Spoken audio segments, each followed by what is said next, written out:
Exército Brasileiro propõe criação de empresa estatal no Distrito Federal para aumentar investimentos em defesa. Buscando tocar projetos estratégicos e aliviar o orçamento do próprio Exército. A Força analisa a criação de uma empresa estatal com sede em Brasília, que deverá se chamar Empresa Nacional de Desenvolvimento da Força Terrestre. Endenforte. De acordo com a proposta, o objetivo principal do órgão é obter novas fontes de recursos que possam ser utilizadas sem que sejam comprometidos os limites orçamentários estabelecidos pela Lei Orçamentária da União. Segundo a CNN Brasil, que teve acesso ao planejamento da criação da empresa, significa que o governo poderá fazer aportes para financiamentos de projetos do Exército, sem que corram o risco de ser abocanhados por outras despesas. O dinheiro seria específico para o financiamento de projetos como os de defesa cibernética, de combate a crimes na Amazônia, afirma a mídia. A comissão criada para fazer o estudo de viabilidade técnica de criação da nova empresa tem 30 dias para concluir os trabalhos. Pelo texto, a empresa deverá ser batizada de Empresa Nacional de Desenvolvimento da Força Terrestre Endenforte e terá sede de Brasília. O Exército carece de mecanismos para receber financiamentos, fomentos, reembolsáveis ou não, e aportes oriundos de capitalização. Tampouco possui capacidade de captação de receitas diversas que poderiam servir como complementos aos aportes recebidos via Orçamento Geral da União, justifica o documento. A nova estatal seguirá os mesmos moldes de atuação das duas co-irmãs e de outras empresas públicas, como a Herbert, que administra hospitais universitários.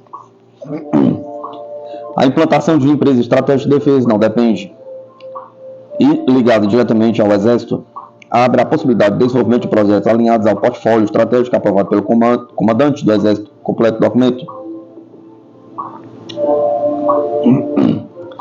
Para ser criada após os trâmites internos do Ministério da Defesa, a proposta precisa ser aprovada pelo Congresso Nacional. Para a pasta, a criação da Endenforte é um passo importante para que o Exército cumpra o papel de defesa nacional, cita a mídia. O Exército é a única das três forças armadas que não conta com uma empresa pública para gerenciar projetos. A Endprom auxilia a Marinha em projetos navais como na construção de barco, hospital, enquanto a nave Brasil é vinculada à aeronáutica no trabalho de navegação aérea.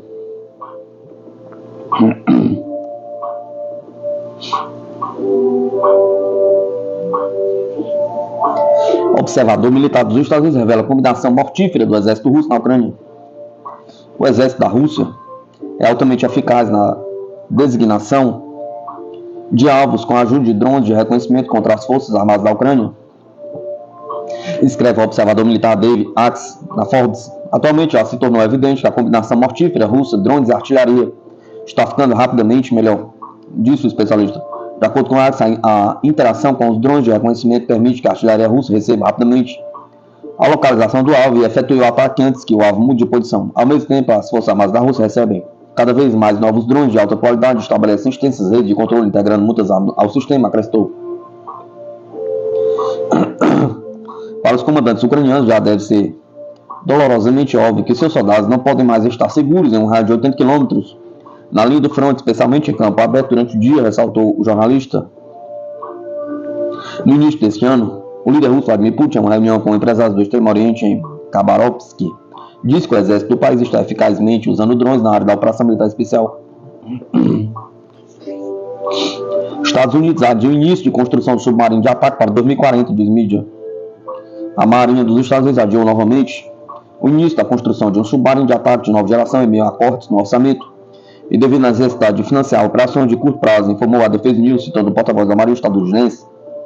A produção do novo submersível, que deve substituir os submarinos da classe Virginia, começará não antes do início da década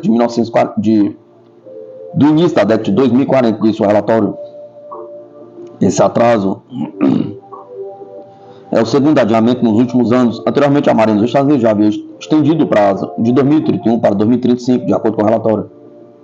A Marinha dos Estados Unidos solicitou 586,9 milhões para projetar e desenvolver a próxima geração de submarinos sucessores da classe Virginia no início do ano fiscal de 2025, um aumento de mais de 40 milhões em relação ao ano fiscal de 2024.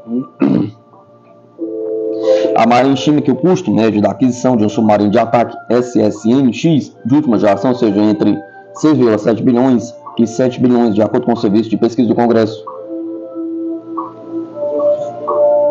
Relações entre Rússia e Coreia do Norte atingiram um alto nível de chancelaria russa. As relações entre a Rússia e a Coreia do Norte estão em um nível muito alto, disse o vice-ministro das Relações Exteriores da Rússia, Andrei Rudenko. Os laços bilaterais alcançaram um alto nível sem precedentes, disse Rudenko, em uma recepção de gala pelo 75º aniversário da assinatura do primeiro acordo intergovernamental sobre cooperação econômica e cultural entre a Coreia do Norte, oficialmente conhecido como República Popular Democrática da Coreia e a Federação da Rússia. Segundo o vice-ministro, o aprofundamento da interação prática entre as partes foi discutido com detalhes durante a reunião da Comissão Intergovernamental Rússia-Coreia do Norte, envolvendo temas como a cooperação comercial, econômica, científica e técnica realizada em Pyongyang em novembro do ano passado. Rudenko confirmou que depois de superar as consequências da PAN-C-19, os contatos bilaterais nas esferas culturais e humanitárias foram intensificados. Estamos recebendo contatos no âmbito do turismo. No início deste ano, 3 grupos turísticos russos já visitaram a República Popular Democrática da Coreia do Norte, contou o vice-ministro. Orgulho e preconceito, fundamentos da geopolítica britânica e sua oposição histórica à Rússia.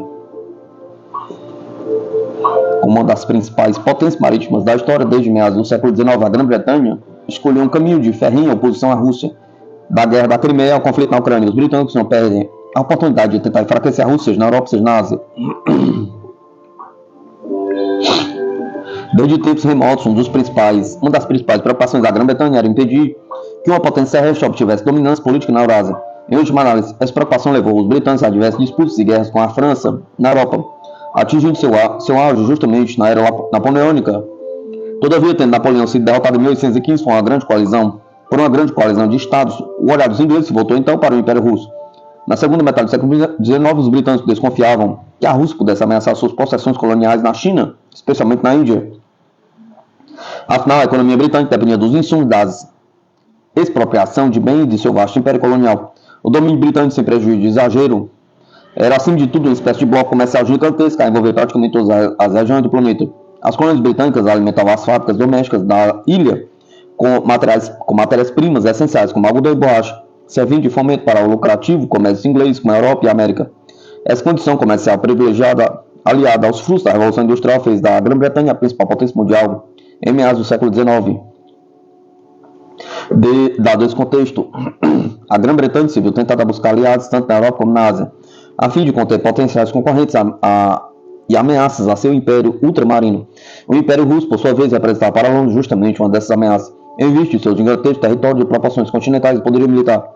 Para conter os russos foi que os britânicos se uniram à França e ao Império Otomano durante a Guerra da Crimeia, em 1853 e 1856, na qual as três potências impediram que a Rússia atingisse uma posição mais sólida na região do Mar Negro.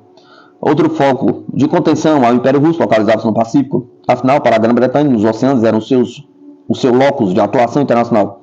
Não à toa, Londres investiu muito em seu poderio naval e em sua marinha, dando-lhe uma vantagem comparável nesse segmento perante as demais potências do sistema.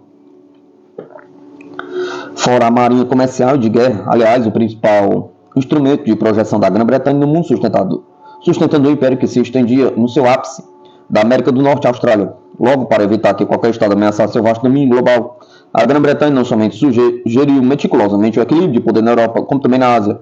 Foi nesse contexto que, em 1902, britânicos e japoneses assinaram o Tratado de Aliança Bilateral que preconizava a ajuda mútua e salvaguarda conjunta de seus respectivos interesses, tanto na China como na Coreia. Esse pacto contócito era, de um certo modo, também dirigido contra o Império Russo, que vinha aumentando sua influência no continente asiático, trazendo apreensão a japoneses e britânicos, motivados por deter um suposto expansionismo russo no Extremo Oriente. Portanto, os britânicos decidiram auxiliar o Japão durante a Guerra Russo-Nipônica de 1905. Após o conflito, Tóquio obteve o controle final da Península Coreana, além das ilhas Kurilás, hoje parte integrante da Rússia desde o final da Segunda Guerra Mundial. Em suma, desde meados do século XIX, ficou demonstrado que os britânicos se uniriam a qualquer potência que pudesse colocar em xeque a influência da Rússia, seja na Europa, seja na Ásia, usando a sua solidez financeira, influência diplomática e intervenções militares e estratégicas. Londres exerceu uma continuada e praticamente ininterrupta política de contenção à Rússia ao longo da história. Contudo, embora essa abordagem de equilibrar o poder de potências rivais no continente europeu tenha mantido por mais tempo a primazia da Grã-Bretanha no mundo, após o final da Primeira Guerra Mundial, os limites do Império Britânico estavam já bastante evidentes. Era, enfim, chegado o momento de seu declínio. O custo havia sido muito alto de lidar ao mesmo tempo com a Rússia e com a ascensão do poderio da Alemanha. Na primeira metade do século XX, falando em Alemanha, Londres sempre teve em mente a ideia de não permitir de modo algum a união entre Rússia e alemães na Europa. Essa tinha sido uma sugestão do influente geoestrategista inglês Halford Mackinder, ainda no começo do século XX, advertindo os britânicos de que, caso tal união acontecesse, o poderio terrestre da Eurásia colocaria em risco a supremacia inglesa nos mares. A ameaça alemã foi vencida na Segunda Guerra Mundial por meio de uma colisão temporária entre soviéticos, ingleses e americanos. Mas isso não deteve os formuladores da política em Londres de continuarem antagonizando os russos no período da Guerra Fria. Após a Segunda Guerra Mundial, os Estados Unidos substituíram a Grã-Bretanha como a principal potência naval do globo, herdando também os seus imperativos geopolíticos de contenção à Rússia. Washington, com o apoio tácito de Londres, optou então pela construção de uma rede de alianças militares ao redor do mundo para cercar a União Soviética. E, em 1949, capitaneou a criação da OTAN, Organização do Tratado Atlântico Norte, que tinha como principal função justamente se opor a Moscou. Hoje, a nova estratégia da Grã-Bretanha é de reafirmar sua posição como principal aliado europeu da OTAN. Tal condição levou Londres não somente a apoiar ativamente os processos de expansão da Aliança Atlântica para o leste no pós-Guerra Fria, como também se manifesta pela continuada ajuda financeira e militar britânica à Ucrânia na atualidade. Nessa guerra do Ocidente contra a Rússia, a Grã-Bretanha mantém seu firme compromisso com o objetivo de enfraquecer Moscou na Europa e diminuir sua posição no espaço pós-soviético. Um misto de orgulho ferido pela perda do império de outrora e de um profundo preconceito contra a Rússia fizeram da geopolítica britânica o que ela é hoje. Um projeto secular de oposição à Rússia que, assim como os oceanos, parece não ter um fim à vista. A Europa usará lucros congelados da Rússia para armar a Ucrânia, diz Scholz em coletiva com Macron. Após se reunir com seus homólogos franceses e poloneses, o chanceler alemão Olaf Scholz afirmou que os aliados de Kiev usarão lucros extraordinários sobre ativos russos congelados para financiar a compra de armas. Em uma conferência de imprensa conjunta em Berlim com o presidente francês Emmanuel Macron e o primeiro-ministro polonês Donald Tusk, os líderes verbalizaram a decisão, segundo a agência britânica Reuters. Usaremos os lucros inesperados dos ativos russos congelados na Europa para apoiar financeiramente a compra de armas para a Ucrânia, diz Scholz nesta sexta-feira, ao listar os esforços da União Europeia para aumentar o apoio a Kiev. Macron, que em fevereiro sugeriu o envio de tropas da OTAN para o território ucraniano, também declarou seu apoio. Faremos tudo o que for necessário durante o tempo que for necessário para que a Rússia não possa vencer esta guerra. Esta determinação é inabalável e implica a nossa unidade, disse. A presidente da Comissão Europeia, Ursula von der Leyen, já havia apelado no mês passado ao bloco para considerar a utilização desses lucros a fim de comprar em conjunto equipamento militar para a Ucrânia, conforme noticiado. Espera-se que a comissão apresente uma proposta concreta nos próximos dias, escreve a mídia.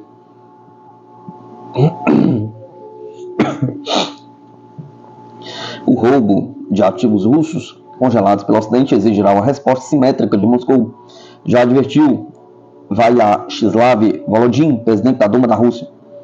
Vários políticos europeus liderados por Ursula von der Leyen, presidente da Comissão Europeia, buscando manter seus assentos e com base na má situação financeira de seus estados, a qual começaram novamente a falar sobre roubar os fundos congelados do nosso país para continuar a militarização de Kiev às suas custas.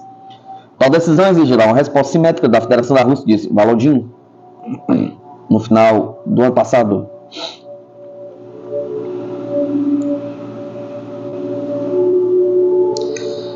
O Ministério das Relações Exteriores da Rússia classificou o plano para confiscar ativos russos congelados para ajudar a reconstruir a Ucrânia como a pirataria do século XXI.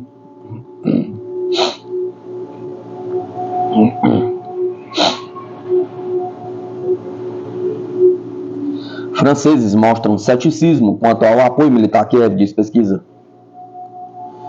Um estudo da Elab, mostrado pela emissora BFM TV, retratou um panorama da opinião pública francesa sobre o papel do país quanto a ajudar a Ucrânia, que demonstrou mais opiniões contra do que a favor.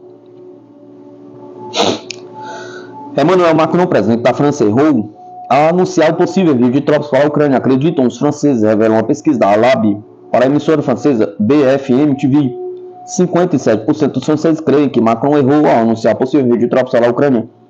E, ao convocar os aliados a entrarem em ação, eles acreditam que isso está criando divisões entre os aliados e exacerbando As tensões entre a França e a Rússia apontam as conclusões da pesquisa divulgada nesta quinta-feira, 14 de 3 de 2024. A sociedade francesa também se mostrou dividida em relação ao acordo de segurança bilateral entre Paris e Kiev, que foi concluído no último mês. 51% da quantidade de entrevistados discorda da alocação de mais de 3 bilhões em ajuda a Kiev em 2024. Ao mesmo tempo, 54% acreditam que é necessário continuar ajudando a Ucrânia.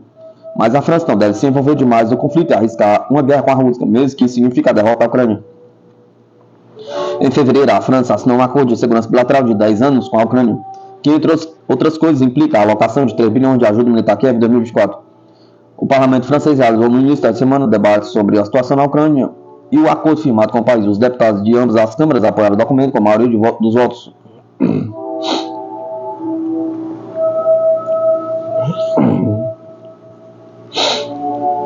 Letônia apoia tropas da OTAN na Ucrânia e diz que se Rússia vencer, Estados Unidos sofrerão consequências. A primeira-ministra da Letônia, Evika Silina, disse que apoia a ideia de enviar tropas da OTAN à Ucrânia para treinar os soldados do país, depois de o presidente francês Emmanuel Macron ter sinalizado que estava aberto a tal medida. Ao conceder uma entrevista na capital norte-americana, Washington, Silina afirmou que gostaria que a Aliança Atlântica chegasse a um ponto em que façamos algum treino lá, embora saiba que tal ação exigiria consenso entre os países membros. Se esta proposta for elaborada e ampliada, talvez decidamos fazer algum treinamento lá dentro. Temos de analisar a situação na perspectiva da OTAN e não apenas da Letônia, declarou a premier, segundo a Bloomberg. Macron provocou furor entre alguns aliados no mês passado, quando sinalizou que estava aberta a ideia de enviar tropas para a Ucrânia. Desde então, a Alemanha e o Reino Unido disseram publicamente que não farão, assim como outros países europeus. O presidente russo Vladimir Putin afirmou nesta semana que Moscou considerará eventuais tropas dos Estados Unidos enviadas à Ucrânia como intervencionistas. Silina também afirmou que o fracasso no apoio à Ucrânia teria um impacto global, inclusive nos Estados Unidos. Se a Rússia vencer, essas consequências afetarão todo mundo, também Washington, também os Estados Unidos e não apenas a Europa, declarou. Por fim, a primeira-ministra disse que apoia a utilização dos ativos congelados da Rússia para apoiar a Ucrânia, bem como a utilização de eurobonds para enviar mais armas a Kiev. A Letônia, ao lado dos vizinhos bálticos Lituânia e Estônia, tem estado entre os críticos mais veementes da operação russa na Ucrânia, analisa a mídia. O porta-voz da presidência russa, Dmitry Peskov, diz que se tropas forem enviadas, teremos que falar não sobre a probabilidade, mas sobre a inevitabilidade de um confronto direto entre a Rússia e a OTAN.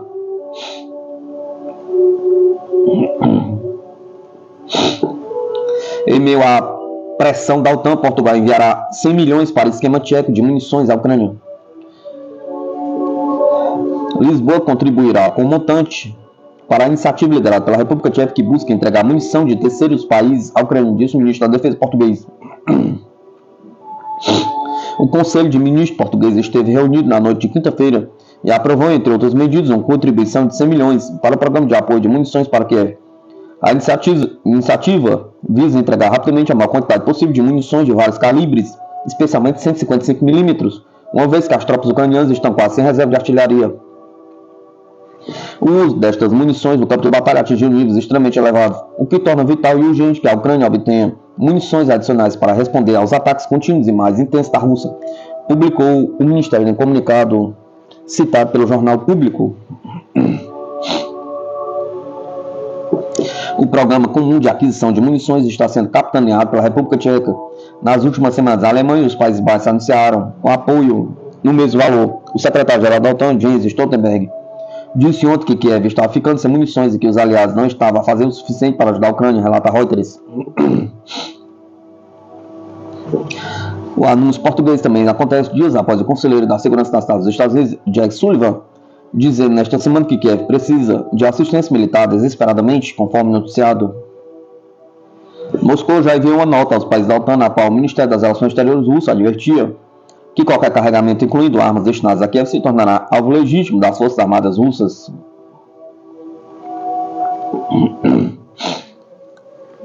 Letônia ameaça cidadãos russos por participarem das eleições. Nas eleições, a perseguição de civis de etnia russa nos países bálticos está a aumentar. Agora as autoridades letãs dizem que os cidadãos russos poderão ser deportados do país se votarem nas próximas eleições presidenciais da Federação Russa. O caso mostra claramente que os países bálticos estão no processo avançado de russofobia e de reabilitação do nazismo, atingindo níveis alarmantes de violência estatal contra as pessoas comuns. No dia 11 de março, o chefe da Polícia Estatal da Letônia, Armands Ruks, afirmou à imprensa local que as autoridades do país irão monitorar os cidadãos russos que visitam a embaixada da Federação Russa para votar nas eleições presidenciais. Segundo ele, alguns desses cidadãos poderiam ser selecionados para deportação se o governo letão considerar necessário. Rusk afirmou que as rotas de acesso à embaixada russa serão controladas pela polícia, bem como os postos de controle migratório irão inspecionar os cidadãos russos que alegadamente não cumprem as regras de residência. Segundo Rusk, o apoio à operação militar especial na Ucrânia, chamada de invasão injustificada na Letônia e em todo o Ocidente, é uma violação das regras de permanência em território letão para cidadãos russos. Anteriormente, o ministro da Justiça da Letônia já tinha informado que o mero ato de votar nas eleições presidenciais é um gesto de apoio à invasão, razão pela qual os russos étnicos em solo letão estão, na realidade, a ser coagidos a não participar do processo eleitoral. Caso contrário, seus vistos serão cancelados e eles serão deportados. Como é sábado, um quarto da população letã é de etnia russa. Mais de 25 mil cidadãos russos vivem no país e muitos deles deverão votar para escolher o presidente russo nos próximos dias. No entanto, os elevados níveis de paranoia e racismo anti-russo na Letônia estão a tornar o país verdadeiramente perigoso para estes milhares de cidadãos russos. Com a ameaça de deportação, muitos russos em solo letão serão certamente impedidos de participar na vida política do seu próprio país, tendo seus direitos de cidadania violados pela diretriz anti-russo no governo letão. Deve-se recordar que esta não é a primeira política hostil para cidadãos russos adotados pelo governo letão. Desde o início da operação militar especial, os russos étnicos têm sido alvo de medidas de segregação e perseguição. A Letônia iniciou simplesmente um processo de erradicação da língua russa, forçando milhares de russos étnicos a passar no exame de proeficiência na língua letã. Os russos que falharam ou se recusaram a fazer o teste foram deportados. Na prática, milhares de idosos russos que vivem na Letônia desde os tempos soviéticos foram forçados a aprender subitamente uma língua que nunca falaram, se não quiserem perder a sua casa. Esse tipo de política é semelhante aos regimes de apartheid e de segregação racial, mas o Ocidente coletivo não parece interessado em criticar um aspecto autoritário do governo letão, já que o país é absolutamente subserviente à OTAN. Esta submissão ao Ocidente levou o Estado báltico a gastar cerca de 1% de todo o seu PIB em armas para o regime de Kiev, tal como os outros países bálticos, além da Polônia. A Letônia está fortemente envolvida no financiamento da guerra, sendo um dos países mais dispostos a escalar o conflito desde os elevados níveis de sentimento anti-russo entre as elites locais. Na verdade, os maus tratos infligidos aos cidadãos russos na Letônia parecem cada vez mais próximos de uma linha vermelha. Tentar impedir os russos de votar nas eleições presidenciais é absolutamente tolerável, uma vez que, na prática, o governo letão está simplesmente a forçar os russos a deixarem de exercer os seus próprios direitos políticos. Obviamente, o argumento letão sobre o apoio à guerra é falacioso. Não há apoio expresso no mero ato de votar numa eleição. Ao votar, os cidadãos russos estão simplesmente a escolher quem deve governar o país, o que obviamente não os torna co-participantes em qualquer ação militar. Assim, a narrativa do governo letão não tem validade. O que está acontecendo no país é apenas uma política de verdadeira perseguição étnica, que nada tem a ver com qualquer iniciativa para impedir o apoio às ações militares russas. Moscou sempre deixou claro que proteger os seus cidadãos mesmo no estrangeiro é uma prioridade russa. Com os cidadãos russos a verem os seus direitos violados na Letônia, as relações entre a Rússia e os países baixos deteriorarão ainda mais, atingindo potencialmente um ponto sem retorno muito em breve. Se a Letônia continuar a intensificar suas medidas e chegar ao ponto de lançar violência direta e coerção física contra os russos, Moscou tomará certamente medidas muito sérias para evitar que os seus cidadãos sejam atacados. Para evitar esta deterioração na diplomacia, a sociedade internacional deve mobilizar-se para condenar a Letônia, até que esta reverta as suas políticas semelhantes ao do apartheid. Contudo, infelizmente, é pouco provável que os países ocidentais concordem em participar em qualquer iniciativa desse tipo, uma vez que são subservientes à OTAN.